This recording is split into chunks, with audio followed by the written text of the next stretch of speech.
Halo teman-teman, kembali lagi bersama channel Entronics di series video belajar C++ menggunakan Arduino IDE dan simulator Uno Ardu Sim Part 2. Di video Part 2 ini, kita akan bahas elemen-elemen dasar C++. Pertama, kita akan review singkat tentang sintaks dasar, kemudian dilanjut dengan pembahasan variabel dan konstanta. Setelahnya, kita bahas satuan kapasitas memori, kemudian kita juga akan bahas tipe data, dan terakhir, cara mengkonversi bilangan biner ke bilangan desimal atau bilangan persepuluhan. Nah, kemudian nanti di akhir aku coba buat summary atau ringkasan dan ada beberapa latihan soal yang bisa diakses di link di deskripsi. Langsung aja kita bahas yang pertama, sintaks dasar.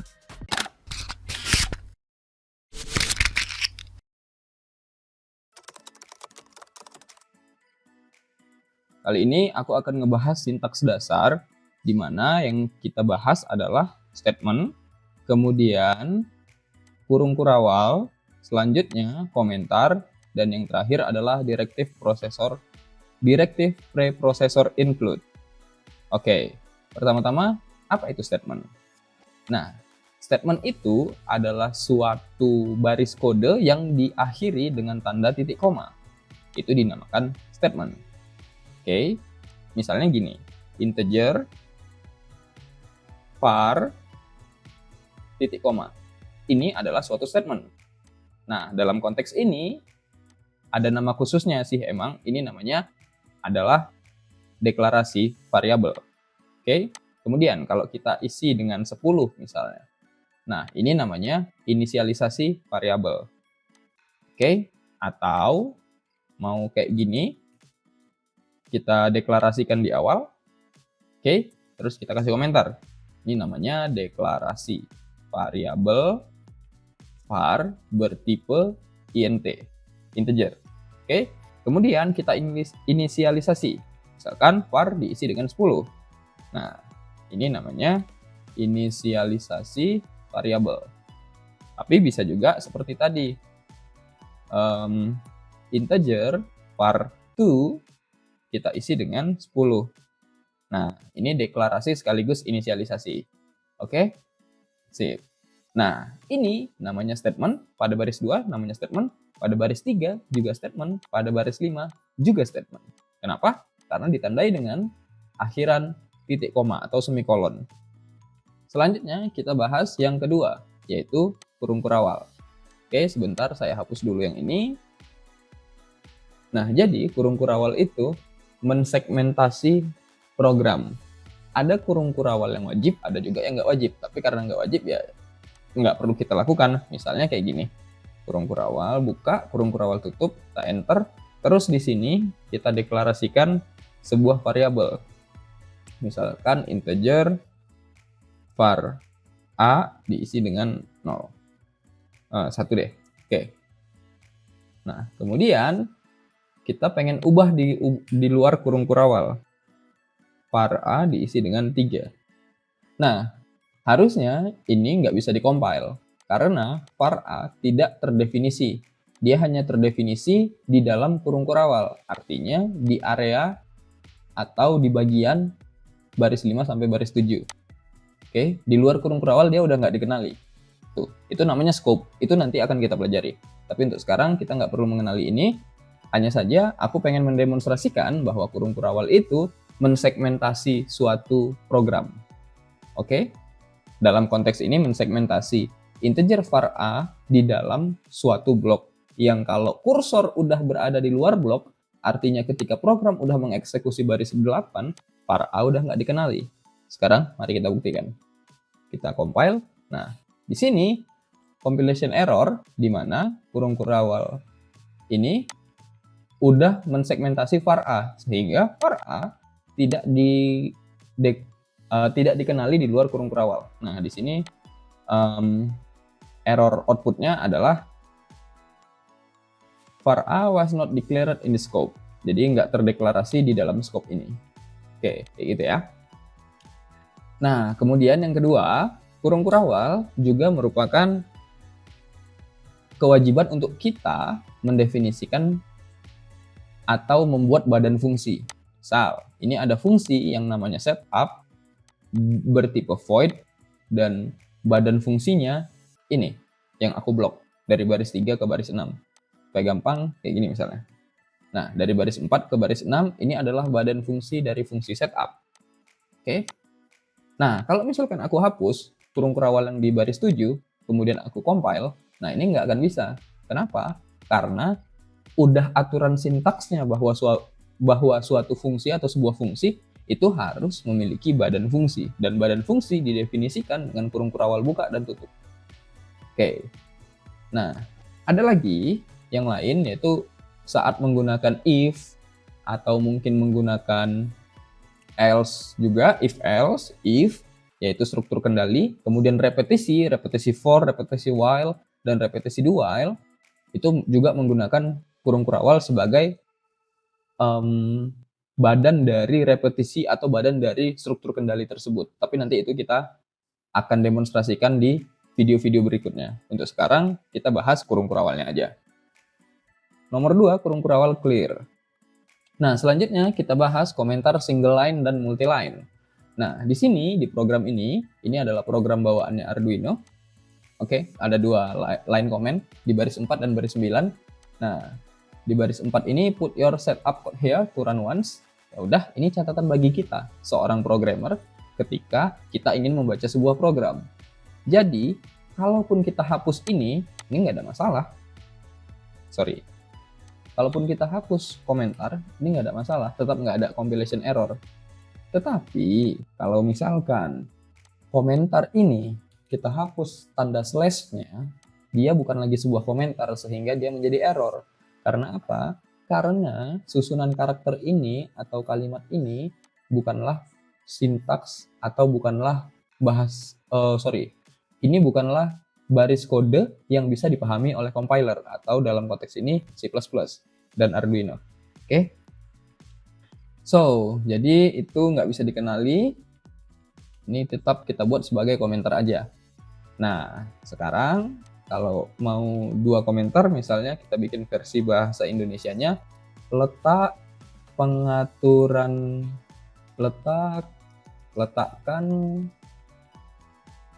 kode pengaturan awal di sini.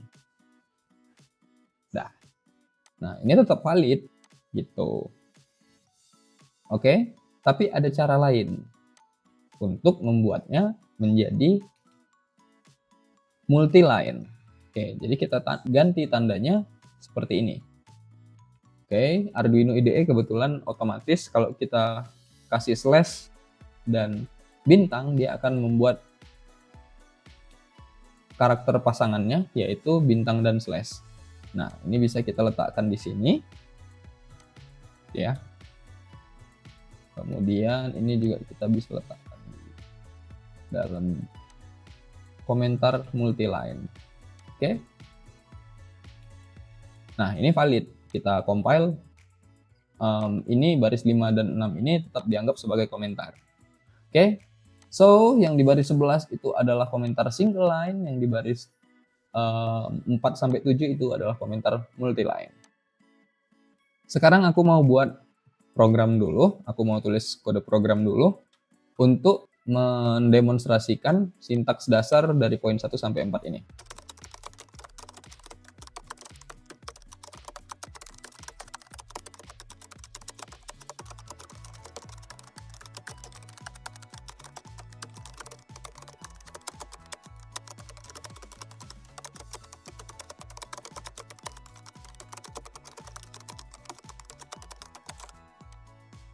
Oke, sudah selesai programnya.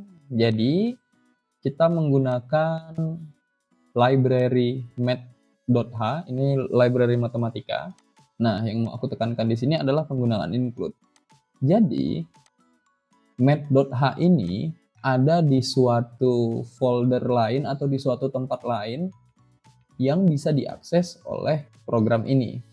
Nah, untuk kita bisa memberitahu compiler harus melihat ke library yang mana atau ke folder yang mana, kita menginstruksikan secara eksplisit di baris 1 ini, kira-kira bahasanya include-kan atau tolong masukkan math.h gitu ya. Nah, makanya kenapa namanya directive preprocessor. Ini adalah direktif tuh arah mungkin atau tempat atau direksi path jalur di mana preprosesor ini. Nah, jadi karena ini udah kita masukin ke program, maka program ini boleh mengakses apapun yang ada di file atau di library math.h ini. Oke. Nah, sekarang kita masuk ke fungsinya. Di sini fungsi void loop kita kosongin aja, kita di fungsi setup aja. Di sini ada serial.begin 9600. 9600 ini adalah kecepatan baud rate-nya. Ya, baud rate ya dari komunikasi serial. Apa itu baud rate? Nanti kita pelajari di video-video berikutnya. Kemudian aku pastiin di sini delay 100 milisecond untuk mastiin bahwa ini udah diinisialisasi atau udah di setup dengan proper gitu ya. Nah, jadi ini juga aku masukin komentar untuk mengaplikasikan apa yang kita pelajari di sintaks dasar. Nah, di sini ada inisialisasi dan deklarasi variabel angka dengan tipe float bernilai 5, di mana variabel hasil yang bertipe double diinisialisasi dengan 0,0. Nah, ini repetisi yang belum kita pelajari. Oke, tapi di sini hanya untuk ilustrasi aja bahwa aku mengeksekusi program ini supaya kelihatan fungsi dari si power ini bekerja. Jadi cara kerjanya adalah variabel angka ini adalah 5 ya. Sorry, kita ganti 2 aja deh supaya gampang. Nah, variabel angka itu 2. Oke. Kemudian akan kita pangkatkan dengan nilai i. Nah, i-nya kita bikin dari 0 sampai dengan 5. Oke. Nah, jadi nanti ini akan menampilkan di serial monitor angka yaitu 2, pangkat 0, kemudian pangkat 1, pangkat 2, pangkat 3, pangkat 4, dan pangkat 5. Gitu. Oke, ini kita copy ya. Sorry, kita compile dulu untuk ngecek. Harus dibiasain. Oke, kita verify, nggak ada error. Sip, kita Ctrl A, Ctrl C. Kemudian kita copy ke sini. Ctrl A, Ctrl V. Kemudian kita compile, accept. Sebenarnya nggak perlu compile lagi sih. Oke, kemudian kita run. Nah, ini ada tampilan serial monitor nih. Ada angka 1, 2 pangkat 01. Ini nggak bisa digedein, oh bisa. Oke. Nah, 2 pangkat 01, 2 pangkat 2. Oke, tapi aku lengkapin deh programnya. Jadi begini.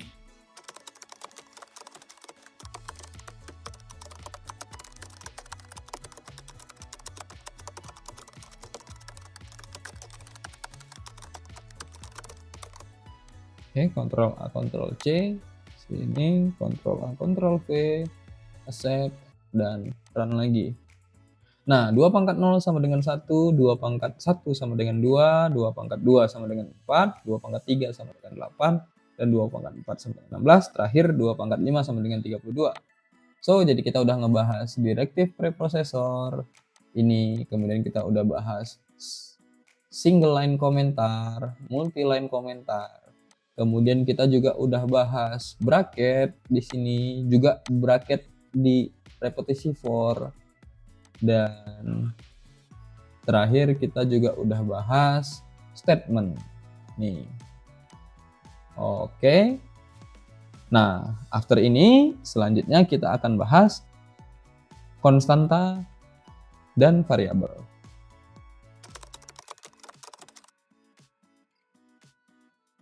Oke, nah sekarang udah ada program nih, di mana ini pada baris 1, ini adalah deklarasi variabel nilai bertipe data int. Oke. Kemudian di baris 2, deklarasi variabel value juga diinisialisasi dengan angka 100. Variabel value bertipe int. Oke. Ini juga valid nih yang baris 3. deklarasi variabel nilai 1, nilai 2, dan nilai 3. Ketiga-tiganya ini bertipe int. Oke, kemudian yang di baris 4 ini multi deklarasi dan multi inisialisasi. Jadi ada variabel bernama value 1, value 2, dan value 3 itu bertipe int dan diinisialisasi. Untuk value 1 diinisialisasi 10, value 2 diinisialisasi 20, value 3 diinisialisasi 30. Oke, kemudian kita pengen lihat bener nggak ini valid.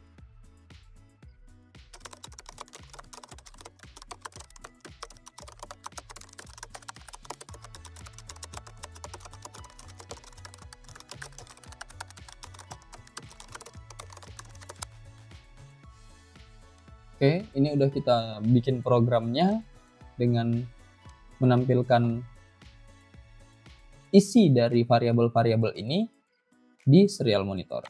Kita compile dulu. Oh, ternyata ada kesalahan. Oke. Kesalahan kita ada di sini. Titik komanya harusnya dipakai koma, diganti koma. Nah, oke, sip. Kita Ctrl A, Ctrl C, kemudian di sini kita Ctrl A, Ctrl V, dan accept. Kemudian ada problem di sini. Apa nih?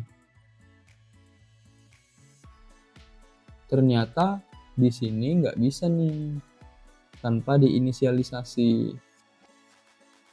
So, jadi harusnya kita inisialisasi dulu nilai di sini dengan 1 kali ya, atau jangan deh, 1000. Oke, kemudian nilai 1 diisi dengan 1, nilai 2 diisi dengan, sorry ini kurang, 1, nilai 2 diisi dengan 2, nilai 3 diisi dengan 3. Oke, harusnya ini udah nggak menjadi problem lagi. Wait, kita compile dulu di sini. Oke, nggak ada problem ya. Nah, kemudian kita run dan kita tampilin serial monitornya. Nah, bisa dilihat di sini nilai 1 1000 sesuai dengan yang di baris 7. Kemudian nilai 1 2 3 nilainya masing-masing 1 2 3 sesuai baris 8 sampai 10. Kemudian ini jeda per 10 detik, maka akan ditampilkan semua statement ini di serial monitor setiap 10 detik sekali. Oke, sekarang aku mau ngebahas pada baris 8, 9, dan 10. Oh, juga pada baris 7. Nah, ini namanya adalah statement penugasan atau assignment statement. Kenapa dibilang statement penugasan? Gini, ketika kita menugaskan sebuah nilai terhadap sebuah variabel, berarti si variabel ini bertugas menyimpan nilai 1000. Tuh, di variabel nilai bertugas menyimpan nilai 1000. Pada baris 8, variabel nilai 1 bertugas menyimpan nilai 1. Atau variabel nilai 1 ditugaskan menyimpan nilai 1. Oke? Aku ganti deh jadi 5 misalnya. Nah, pada baris 8, variabel nilai 1 bertugas atau ditugaskan dengan nilai 5. Ini namanya assignment statement. Seluruh baris 8 ini. Oke? Tapi, kalau misalkan kita beri tugas atau kita tugaskan sebuah variabel di statement yang sama pada saat inisialisasinya, pada saat deklarasinya, ini dinamakan inisialisasi. Oke, kemudian kita akan ngebahas konstanta. Nah, konstanta itu seperti ini. Konstanta P diisi dengan 3,14 misalnya. Ada yang lupa tipe datanya. Double. Oke. Nah, ini statement valid.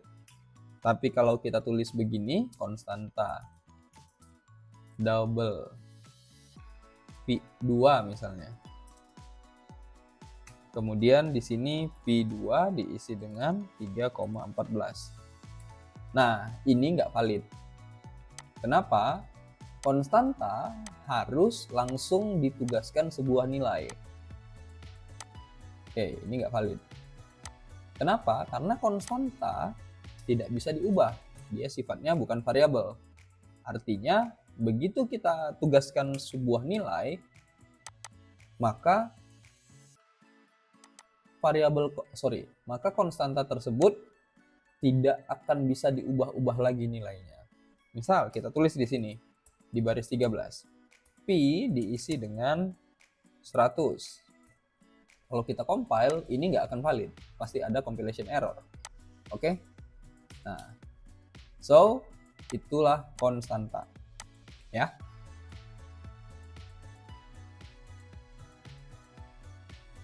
Wait, di sini ada error di mana nilai kata kunci keyword P udah dipakai nih di define. Jadi di library-nya Arduino udah ada nih library bawaan Arduino.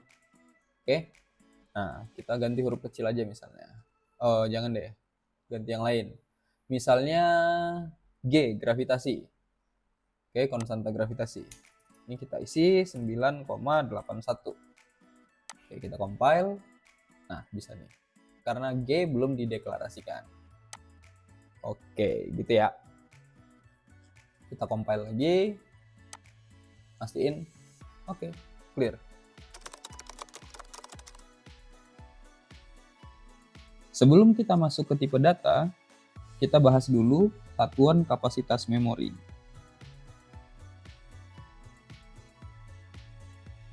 Pertama-tama kita bahas dulu apa itu bit. Nah, jadi 1 bit itu berarti memiliki 2 kondisi, yang dimana kondisinya adalah bernilai 1 atau bernilai benar, dan yang kedua bernilai 0 atau bernilai salah. Kalau 2 bit, maka ada berapa kemungkinan? Nah, ilustrasinya seperti ini. Kalau 1 bit dianggap ada 1 kotak, di mana 1 kotak ini bisa berisi 1 atau bisa berisi 0. Nah, kalau 2 bit, maka ada 2 kotak. Ada berapa kemungkinan nih untuk 2 kotak?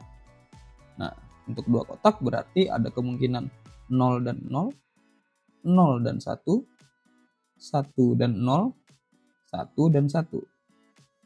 Nah, kalau 3 bit, ada berapa kemungkinan nih? Kalau 3 bit, maka ada 3 kotak. Kita tulis dulu di sini 0, 0, dan 0. Oke. Kemudian 1, 0, dan 0. Oke. Kemudian 0, 1, dan 0. Kemudian 1, 1, dan 0. Kemudian lagi ada 0, 0, dan 1. Selanjutnya ada 1, 0, dan 1. Selanjutnya lagi ada 0, 1, dan 1. Selanjutnya lagi ada 1, 1, dan 1. Oke. Nah, jadi kalau 1 bit itu ada 2 kemungkinan, kalau 2 bit itu ada 4 kemungkinan, ini 4 ya, dan ini 8. So, kalau 3 bit ada 8 kemungkinan, di mana 1 bit ada 2 kemungkinan yang sama dengan 2 pangkat 1, 2 bit ada 4 kemungkinan yang sama dengan 2 pangkat 2, 3 bit ada 8 kemungkinan yang sama dengan 2 pangkat 3. Oke? Nah, sekarang kita kembali ke ilustrasi. Di sini dikatakan 1 byte sama dengan 8 bit. Oke, bisa dilihat di sini ada 1 kotak, 2 kotak, 3, 4, 5, 6, 7, dan 8. Nah, jadi tipe data itu memiliki kapasitas tertentu. Ada kapasitas tertentu pada tipe data. Nah, seandainya ada sebuah tipe data yang kapasitasnya 1 bit, maka dia hanya punya 2 kemungkinan. Kemudian, kalau kapasitasnya adalah 1 byte, maka ada berapa kemungkinan nih? Oke, 1 byte sama dengan 8 bit. Maka akan ada 2 pangkat 8 kemungkinan. Maka akan ada 256 kemungkinan. Lalu kemudian kalau 2 byte, maka akan ada 16 bit, yaitu sama dengan 2 pangkat 16 kemungkinan, yang artinya 2 pangkat 16 sama dengan 65.536 kemungkinan.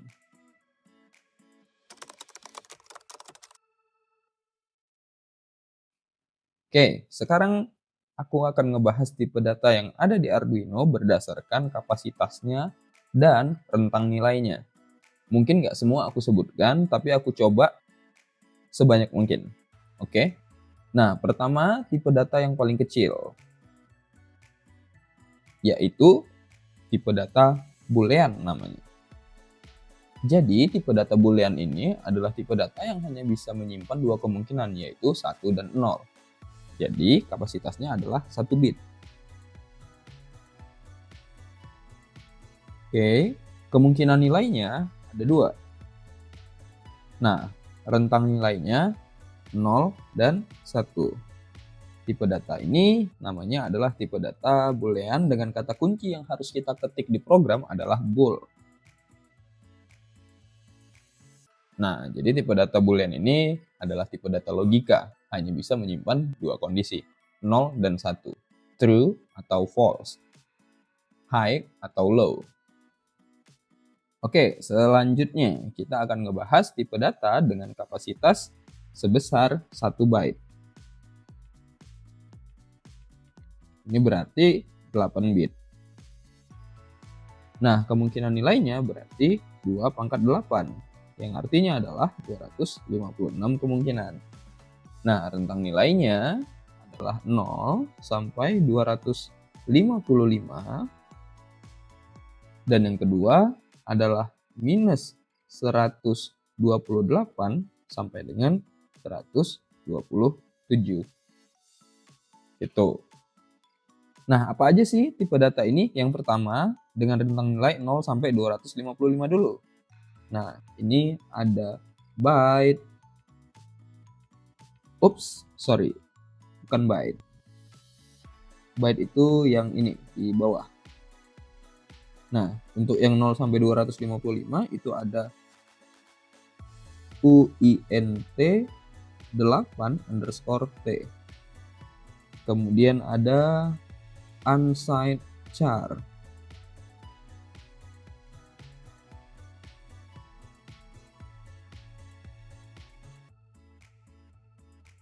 Nah, untuk yang rentang minus 128 sampai dengan 127 itu ada byte, kemudian ada char, kemudian juga ada INT 8_T. Oke, kemudian yang kedua dengan kapasitas 2 byte atau 16 bit. Kemungkinannya adalah 2 pangkat 16 atau sama dengan 65.536 kemungkinan. Nah, di sini juga ada 2 rentang nilai. Yang pertama adalah 0 sampai dengan 65.535. Kemudian yang kedua adalah minus 32.768 sampai dengan 32.767.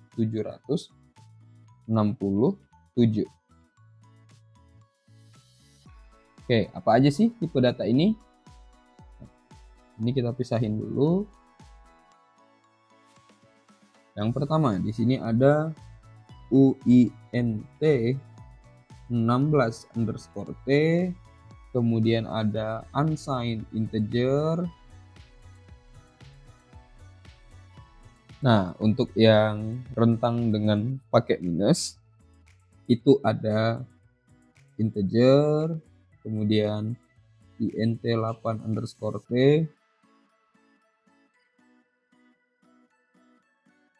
Nah, sekarang kita masuk ke tipe data dengan kapasitas 4 byte atau 32 bit. Nah, ini kemungkinannya ada 2^32 kemungkinan. Nah, berapa 2^32 itu? Sebentar, saya cari dulu. 2^32 sama dengan, wah, gede banget angkanya ternyata. Ya udah, nggak usah ditulis. Nah, di sini ada yang rentangnya dari 0 sampai dengan 2^32 minus 1. Kemudian ada yang dari minus 2^31 sampai dengan 2^31 minus 1. Nah, apa aja sih tipe data ini? Untuk tipe data yang tanpa nilai minus, ini ada unsigned long. Kemudian juga ada tipe data, kemudian juga ada tipe data UINT 32. Nah, untuk yang menggunakan nilai minus, ini ada tipe data long, kemudian juga ada tipe data INT 32_T. Nah, sebelumnya ada tipe data yang bisa menyimpan angka desimal. Maksudnya adalah ada angka di belakang koma. Nah, kalau sebelumnya kan kita ngebahas tipe data yang bisa menyimpan bilangan bulat. Nah, ini tipe data yang bisa menyimpan desimal. Contohnya misalnya 3,871, 79,233. Nah, ini tipe data float namanya. Kalau yang tipe data bilangan bulat seperti yang udah kita mention sebelumnya, itu seperti ini contohnya. Ya, 3, 1724. Cuman harus dalam rentang dari nilai atau tipe data. Nah, sekarang kita ngebahas tipe data double dan float. Nah, tipe data double ataupun float ini sama di Arduino Uno. Tapi untuk Arduino seperti Arduino Duo itu double dan float memiliki perbedaan sedikit. Bukan pada kapasitasnya, tapi pada kepresisiannya. Oke, tapi kita nggak bahas itu, kita bahas yang ada di Arduino Uno aja. Nah, rentang nilainya ini sama, minus 2^31 sampai dengan 2^31 dikurang 1. Nah, ini memang ada 2^32 kemungkinan dan kapasitasnya adalah 32 bit atau 4 byte. Oke, kemudian pada float ini ada tambahan nih. Di mana 2^32 ini atau let's say untuk rentang nilai ini adalah angka yang di sebelah kiri koma. Misalnya ini X, Y. Nah, berapa sih kapasitas Y-nya ini? Nah, kapasitas Y-nya ini 6-7 angka. Nah, jadi untuk float dan double adalah tipe data yang bisa menyimpan angka floating di mana tingkat kepresisian angka di belakang komanya berjumlah 6 sampai 7.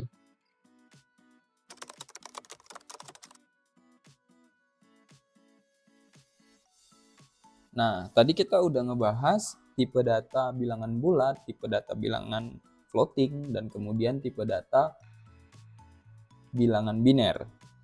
Nah, sekarang kita ngebahas tipe data khusus, tipe data char. Nah, char ini menyimpan sebuah karakter. Nah, jadi karakter yang di keyboard kamu, huruf, angka, atau simbol, itu dibaca oleh Arduino tetap dengan angka atau tetap dengan suatu nilai. Nah, nilai ini harus disimpan dengan tipe data char. Nah, tipe data char kapasitasnya adalah 8 bit. Oke. Kemudian rentangnya adalah minus 128 sampai dengan 127. Nah, Arduino ngebaca tipe data char dengan konversi yang tertera pada tabel ASCII. Nah, tabel ASCII ini bisa dilihat di sebelah kiri. Ini adalah tabel yang aku ambil dari Wikipedia sumbernya. So, bisa dilihat di sini, ini angka desimalnya. Dan kemudian di kolom ini ada karakternya. So, jadi maksudnya di tabel ini adalah ketika sebuah variabel dengan tipe data char menyimpan nilai 33, maka yang ditampilkan adalah karakter tanda seru. Kalau misalkan variabel dengan tipe data char menyimpan angka 51, maka yang ditampilkan adalah karakter 3. So, kalau misalkan ada statement seperti ini, pendeklarasian sebuah variabel, misalnya tipe datanya char, nama variabelnya karakter, diisi dengan nilai 51, ini akan ekuivalen dengan char karakter diisi dengan 3.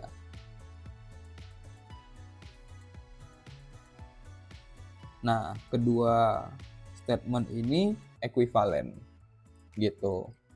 Oke, so Arduino-nya sendiri juga menyarankan ketika kita ngeprogram di Arduino untuk menyimpan karakter, gunakanlah tipe data char.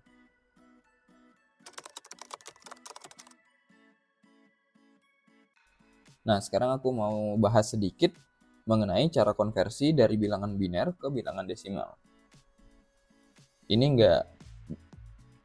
belum tentu penting untuk di pemrograman, tapi ya aku tetap share bagi yang tertarik aja. So, bilangan biner ke bilangan desimal.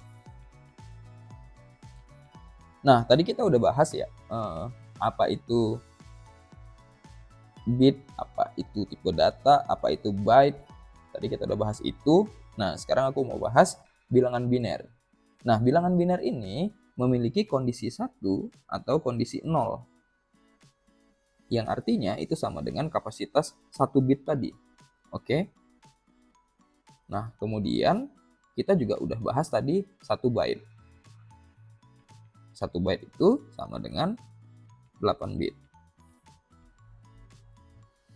Nah, bit dan byte ini hanyalah satuan untuk sebuah kapasitas yang dimana kapasitas itu didefinisikan dengan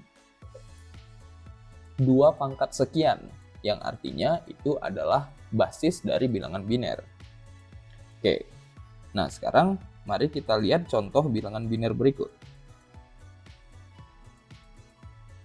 Kita buat bilangan biner 4 digit berarti 4 bit. Oke, nah di sini ada 0101. Nah, ini ada digit ke-0, digit ke-1, digit ke-2, dan digit ke-3. Oke, nah berapa sih bilangan biner 0101 ini kalau kita konversikan ke bilangan desimal? Nah, caranya itu kayak gini. Untuk yang tidak menggunakan kalkulator konverter ya. Nah, jadi di sini 1 ini kita kalikan dengan 2 pangkat 0. Jadi dikali dengan yang hijau. Aku ganti warnanya 2 pangkat 0. Oke. Kemudian yang kedua, 0 kita kalikan dengan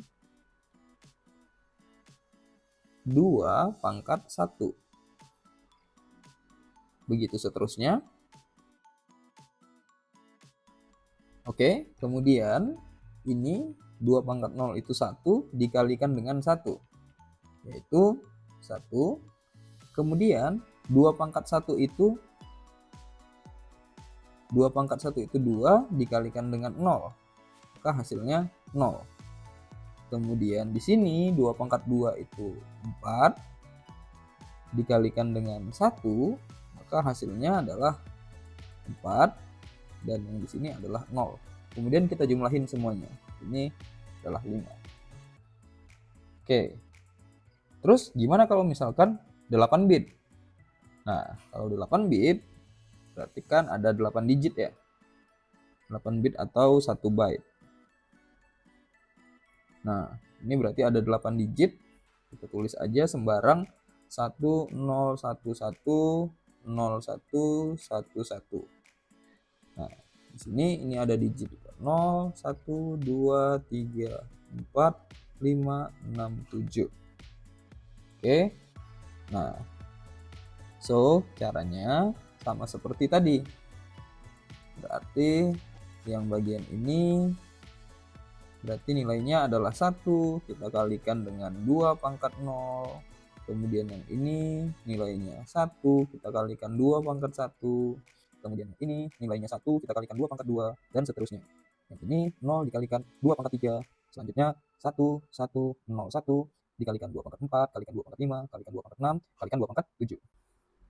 Nah, maka ini hasilnya adalah, kita tulis dulu 1, 1, 1, 0. 1, 1, 0, 1.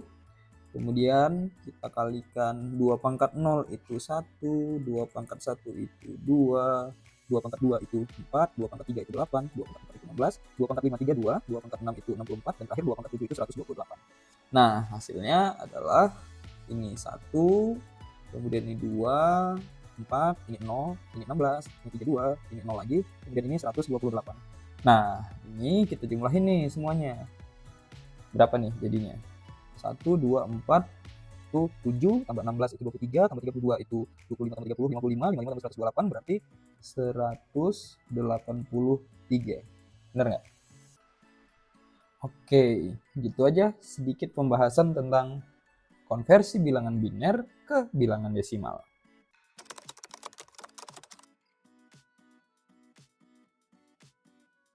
Nah, sekarang kita udah sampai di bagian akhir video. Apa aja yang udah kita pelajari? Pertama, kita udah bahas sintaks dasar. Ini penting untuk memulai program. Ingat, sintaks adalah aturan penulisan. Nggak boleh salah. Kebanyakan compiler, termasuk compiler Arduino IDE, sudah bisa mendeteksi error sintaks, sehingga memudahkan kita untuk debugging kode program yang kita buat. Kita juga udah bahas variabel dan konstanta. Definisi variabel dan konstanta sama seperti di matematika. Variabel bisa diubah nilainya, sementara konstanta nilainya tetap. Kemudian, kita juga udah bahas satuan kapasitas memori dengan tipe data. Terakhir, kita udah bahas cara konversi biner ke desimal. Sekali lagi, sekarang udah banyak konverter, nggak perlu melakukan manual seperti yang aku lakukan. Hanya saja aku tetap share, karena hal ini mungkin penting untuk beberapa orang. Selanjutnya, di link di deskripsi, ada Google Form untuk kalian bisa isi. Jadi kalian bisa review juga pemahaman kalian sudah sejauh apa. Komen di kolom komentar kalau udah isi formnya ya. Nah, di video selanjutnya, part 3, aku akan bahas operator aritmatika, prioritasnya, dan ekspresi campuran. Oke teman-teman, segitu aja dulu untuk video kali ini. Jangan lupa like, comment, share, dan subscribe. Sampai jumpa di video berikutnya. See ya!